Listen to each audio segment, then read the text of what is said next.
Hello, আসসালামু আলাইকুম। Welcome to my another blog. কেমন আছেন সবাই? সবাইকে নিপুর রান্না চ্যানেলে শুভেচ্ছা জানিয়ে শুরু করছি আমার আজকের রান্না। তো আমার আজকের রান্না হচ্ছে বিফ অনিয়ন। বিফ অনিয়ন করতে কী লাগছে আমি আপনাদের সেটা বলে দিচ্ছি। আমি আজকে বিফ অনিয়ন বানাতে গরু মাংস নিয়েছি 1.5 কেজির মতো এখানে, এবং গরু মাংসগুলো খুব পাতলা করে কেটে নিয়েছি। দেখুন, একদম পাতলা, জাস্ট এরকম সাইজ, এইরকম পাতলা। আপনাদের গরু মাংসটাকে এইভাবে স্লাইস করে নিতে হবে, পাতলা পাতলা করে স্লাইস করে নিতে হবে, যেন খুব তাড়াতাড়ি ঝটপট মেহমান আসলে আপনারা এটা খুব 15-20 মিনিটের মধ্যে যেন কুক করতে পারেন, সেই জন্য সেভাবে করা। সো আমি এটা মূলত আমি কোরবানি ঈদকে বেস করেই এই রেসিপিটা আপনাদের জন্য তৈরি করেছি। তো কোরবানিতে আপনারা এই রেসিপিটা করে ফ্যামিলিকে একটু নিত্য নতুন খাবার উপহার দিতে পারেন। যদি আমার রেসিপিটা আপনারা ফলো করেন, আশা করি আপনার ফ্যামিলি সবাই লাইক করবে এভাবে গরু মাংস অনিয়ন করে খেতে, বিফ অনিয়ন। সো চলুন তো দেখা যায় আর কি স্পাইস লাগছে। বিফ অনিয়ন করতে আমি এখানে কিছু দোকানের স্পাইস ইউজ করছি, ঝটপট মশলা। সেটা হচ্ছে শানের টিক্কা মশলা। এখান থেকে আমি কিছু মশলা দিব, আর দিব কিছু কাবাব মশলা, রাঁধুনি কাবাব মশলা আছে, এটা দিব। আর দিচ্ছি কিছু হট পেপার, মানে কি বাজারে বিভিন্ন স্টোরে আপনারা হট চিলি পেস্ট পাবেন, যে মরিচের পেস্ট। না থাকলে আপনারা এটা বাসায় তৈরি করতে পারেন। জাস্ট মরিচ, কিছু ঝালমরিচ আর ভিনেগার দিয়ে আপনারা এটা পেস্ট করে নিতে পারেন। সো আমাদের যেহেতু ঝটপট রান্না করতে হয়, তাই ওনার সময়টা করার সময় থাকে না, তাই আমরা রেডিমেড এটা করে ফেলি যেন খুব ঝটপট করতে পারি। আর লাগছে এখানে আমার টেরিয়াকি সস। আপনারা এর বদলে আপনারা ওয়েস্টার সস দিতে পারেন। তো let's start how to do that. So এখানে আমি লাগছে আর দিচ্ছি জিঞ্জার পেস্ট। এখানে আমি জিঞ্জার পেস্ট করেছি, এটা আমি এখানে 1 টেবিল স্পুন জিঞ্জার পেস্ট দিচ্ছি, 1.5 টেবিল স্পুন।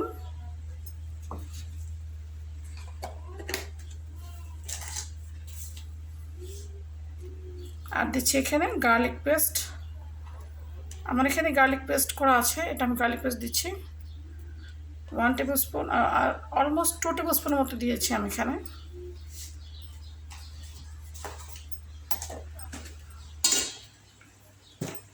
আর দিচ্ছি এখানে ওয়েস্টার সস, কিংবা আপনারা এটা দিতে পারেন, ওয়েস্টার সস দিতে পারেন, এর পরিবর্তে আমি এটা টেরিকে সস দিচ্ছি।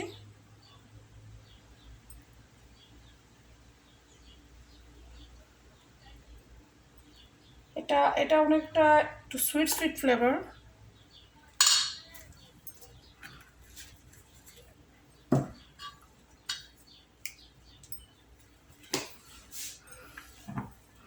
আর দিচ্ছি এখানে হট চিলি সস।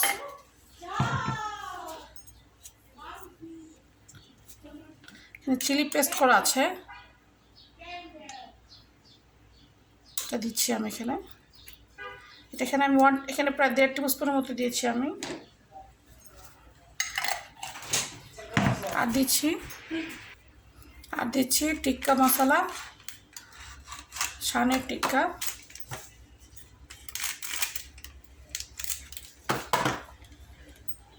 এটা আমি পুরোটা দিচ্ছি না, হাফ দিচ্ছি।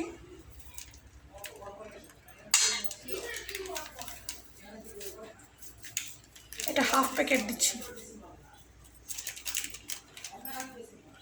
Just half packet. তো আর দিচ্ছি এখানে রাঁধুনি কাবাব মশলা।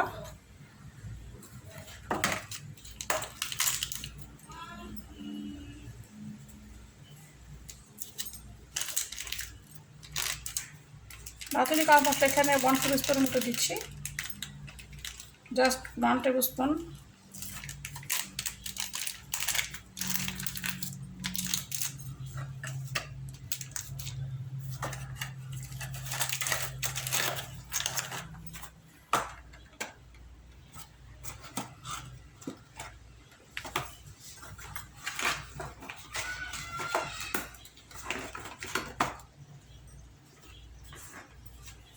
আর দিচ্ছি এখানে আমি চিলি পেস্ট, চিলি গুঁড়া, ঝাল মরিচের গুঁড়া, একটু ঝাল ঝাল হওয়ার জন্য দিচ্ছি, কারণ এটা লেখা হট পেপার বাট এটা হট না, এটাতে কোনো ঝাল নেই।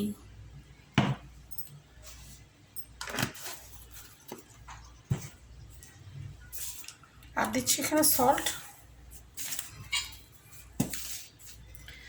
এই মরিচটা এটার মধ্যে সল্ট দেওয়া আছে, সো আমি সল্ট খুব বেশি দিব না। এটাতে ওটা চিলি পেস্ট এবং লবণ সব কিছু দিয়েই করা, সো লবণটা যখন দেবেন আপনারা খুব সাবধানে দিবেন, খুব কম, জাস্ট হাফ টিস্পুনের মতো আমি সল্ট দিচ্ছি, হাফ টিস্পুন সল্ট দিচ্ছি, বেশি দিচ্ছি না, কারণ এর মধ্যে সল্ট দেওয়া আছে।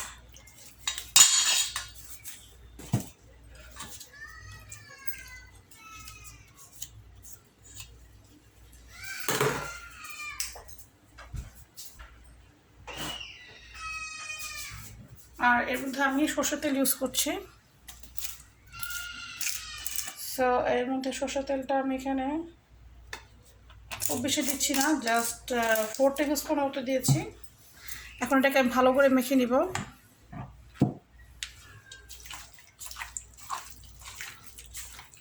মেখে এটাকে আমি 2 ঘন্টার জন্য ম্যারিনেট করে রাখবো।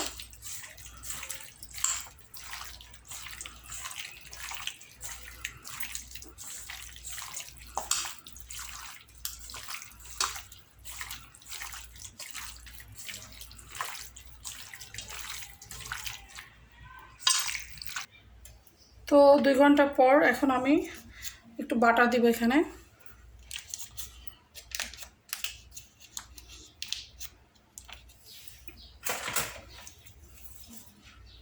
এখানে আমি বাটারটা একটু কটা পরিমাণ দিচ্ছি, এখানে লাগাসটা কমিয়ে দিতে হবে।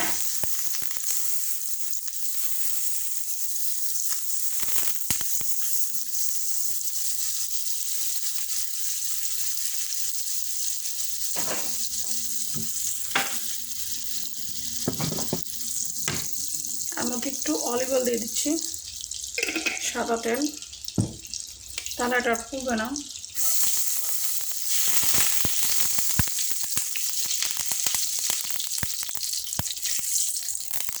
তেলটা যখন গরম হয়ে যাবে তখন এর মধ্যে মাখানো মাংসগুলো এর মধ্যে আস্তে আস্তে দিয়ে দিতে হবে।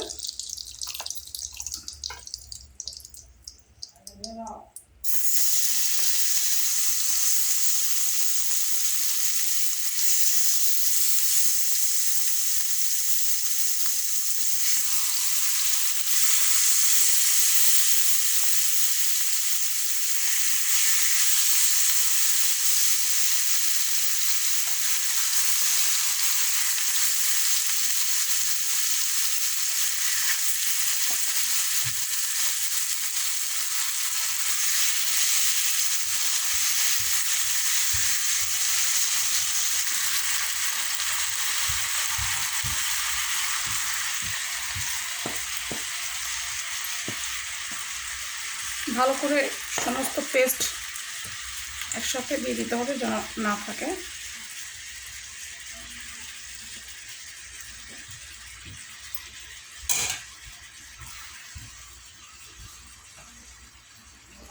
এখন এটাকে মিডিয়াম আছে, খুব মিডিয়াম না, একটু অল্প হাই হিটে এটাকে আপনার ফ্রাই করতে হবে।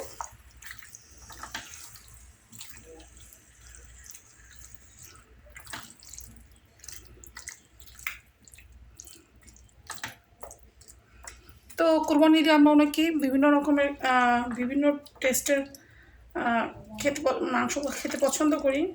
বিফ রেজালা, বিফ কোরমা আমরা সাধারণত খেয়েই থাকি, সো একটু ডিফারেন্ট না হলে ভালো লাগে না। সো আপনারা দেখবেন আমি সবসময় চেষ্টা করি নতুন নতুন ডিফারেন্ট টেস্টে আপনাদের অন্যরকম টেস্টে আপনাদের রেসিপি উপহার দেওয়ার। সো আজকের রেসিপিটা সেরকমই। ভিউয়ার্স, আপনারা বাসায় you must try in your home because this is so delicious. আপনারা যদি বাসায় চেষ্টা না করে রান্না করে না দেখেন তাহলে বুঝবেন না এটা কীরকম টেস্টি। সো এখন এটাকে আমি এখন ঢেকে দিচ্ছি 20 মিনিটের জন্য। এটা একটু হালকা হালকা ভাজা ভাজা হবে এবং পানি উঠবে। সো ভিউয়ার্স, আপনারা মাংসটা একটু পরপর নেড়ে দেখবেন, কালারটা খুবই সুন্দর এসেছে।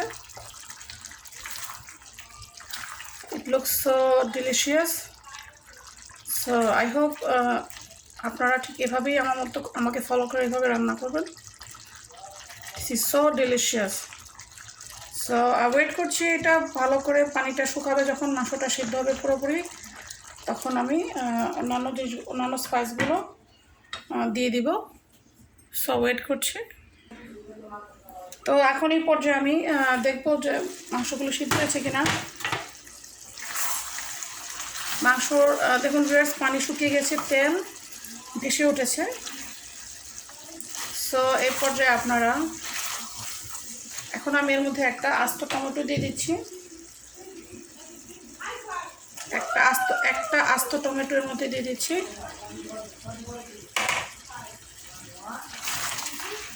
এতে করে মাংসটা আরও একটু জুসি জুসি হবে, খেতে ভালো হবে, একটু গ্রেভি হবে এবং মাংসটা খুব টেস্টি হবে খেতে।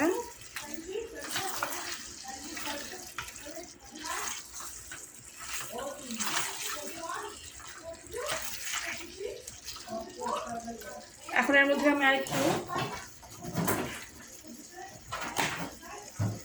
আমি একটু সুগার দিয়ে দিচ্ছি।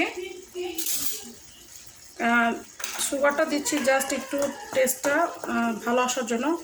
Just 1 teaspoon sugar. আর দিয়ে দিচ্ছি এখানে সিনামন পাউডার, খুব বেশি না, 1 টিস্পুন মতো সিনামন পাউডার দিয়েছি। এতে করে একটা সুন্দর একটা ফ্লেভার আসবে, মিষ্টি মিষ্টি একটা সুন্দর একটা ফ্লেভার আসবে। এটা একটু ঝাল মিষ্টি মিলানো হবে ভাজিটা, অনিয়নটা। আমি সবশেষে পেঁয়াজটা অ্যাড করব। টমেটোটা একটু গলে গেলে আমি এর মধ্যে পেঁয়াজ দিয়ে দিব। এখন এটা ঢেকে দিচ্ছি 5 মিনিটের জন্য। এটা টমেটোটা গলে আসলে এর মধ্যে পেঁয়াজ দিয়ে দিব। এখানে 3 মেজারমেন্ট কাপের, বড় কাপের 3 কাপ পেঁয়াজ, প্রায় 1 প্লেট পেঁয়াজ, ভাতের প্লেটের 1 প্লেট পেঁয়াজ বড় বড় কিউব করে কাটা, এভাবে এটা আমি পরে দিয়ে দিব। তো ভিউয়ার্স, এখন এই পর্যায়ে আমি পেঁয়াজগুলো দিয়ে দিচ্ছি। প্রায় এখানে 1 প্লেট পেঁয়াজের মতো।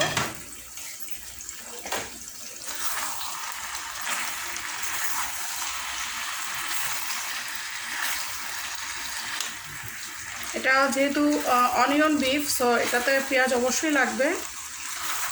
আর পেঁয়াজটা যখন একটু নরম হয়ে যাবে তখন তো এটা মিশিয়ে যাবে। যাতে একটু পেঁয়াজ বেশি লাগবে, কারণ এটা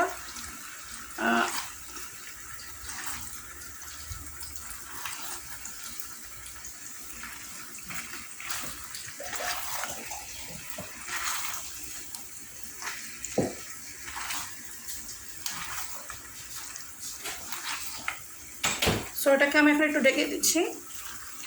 এটা পেঁয়াজটা যখন পানিটা কমে আসবে তখন চুলার আঁচটা মিডিয়াম আঁচই থাকবে, খুব বেশি হাই হিটে দেওয়া যাবে না, চুলার আঁচটা মিডিয়াম আঁচই থাকবে এটা। সো দেখুন ভিউয়ার্স, এর মধ্যে কিন্তু আমি কোনো পানি দেইনি, আপনারাও এটাতে পানি দিবেন না, কারণ এটা হচ্ছে beef fry. So beef onion ফ্রাইয়ের মধ্যে কখনো পেঁয়াজ দেওয়া লাগে না, কারণ এটা গরুর মাংস থেকে আপনারা শুরুতেই দেখেছেন বিফ থেকে এমনিতেই পানি উঠেছে। সো এটাতে আর পানি আপনারা ইউজ করবেন না, এটা পানি লাগবে না, এটা পানি ছাড়া এমনিতেই এ থেকে পানি আসবে। সো এটাকে আমি মিডিয়াম আঁচে রেখে দিচ্ছি 10 মিনিট। বন্ধ করে কথা বলতেছি। সো গাইস, এখানে আমি জালাপিনো কিছু মরিচ দিয়ে দিয়েছি, আর কিছু আস্ত কাঁচামরিচ দিয়ে দিয়েছি, দেশি কাঁচামরিচ। আমি আস্ত দিয়েছি কারণ এটা কেটে দিলে ঝাল হয়ে যাবে, সো আমি আস্ত দিয়েছি। সো গাইস, এটা আপনারা বাসায় চেষ্টা করবেন, and you must try your home and share with your family and friends. This is so delicious recipe for you and and from me, you must try your home. এটা আপনারা বাসায় পোলাও এবং পরোটার সাথে খেতে ভালো লাগবে। এটা অলমোস্ট ডান। আমি তারপরও এটাকে আরও 5 মিনিট দমে রাখছি, তাহলে এটা আরও বেশি গ্রেভি হবে, খেতে ভালো লাগবে। সো এখন একটু খুলে দেখছি কেমন হয়েছে। এটা খুবই ভালো হয়েছে। It looks so delicious. I hope এটা খেতেও ভালো লাগবে এবং এটা খেতে খুবই মজা, আমি আগেও করেছি। সো ভিউয়ার্স, আপনারা বাসায় এটা ট্রাই করবেন। এবার কোরবানি ঈদে আপনাদের জন্য এটা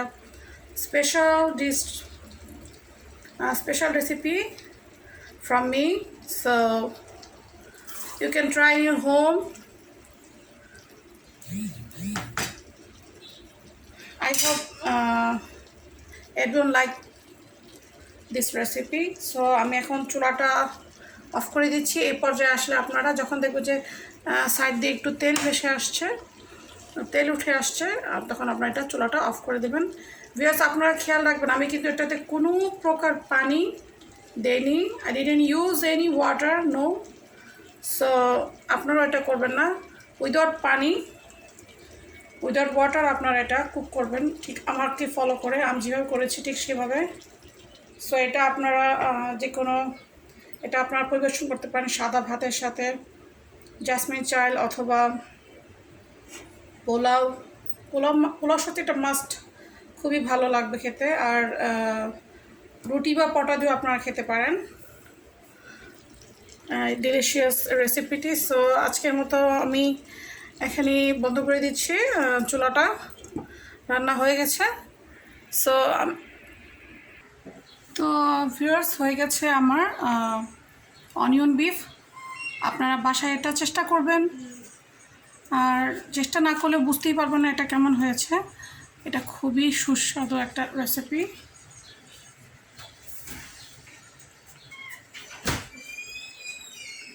আপনারা বাসায় চেষ্টা করলে তবেই আমার সার্থকতা।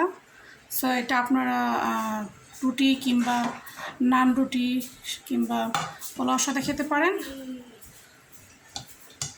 আশা করি আপনাদের আমার রেসিপিটা ভালো লেগেছে। আর যদি ভালো লেগে থাকে অবশ্যই সাবস্ক্রাইব করবেন আর কমেন্ট করে জানাবেন কেমন হয়েছে। এটা আমার পক্ষ থেকে আপনাদের জন্য কোরবানি ঈদের স্পেশাল একটা রেসিপি, সম্পূর্ণ ভিন্ন একটা রেসিপি। আপনাদের এটা বাসায় চেষ্টা করবেন, আমি আশা করি আপনাদের এটা অবশ্যই ভালো লাগবে। And you can share with your family and friends, and I hope you like that. So সবাই ওর জন্য দোয়া করবেন, আমি যেন আপনাদের জন্য নতুন নতুন রেসিপি উপহার দিতে পারি। সো আজকের মতো এখানে বিদায় নিচ্ছি।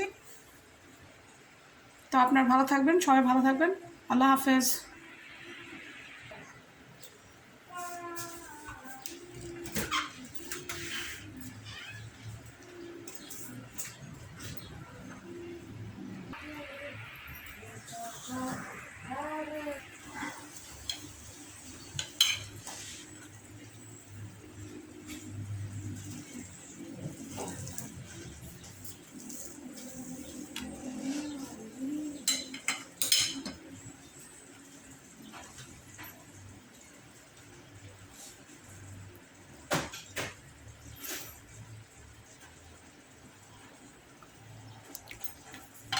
Delicious একটা রেসিপি।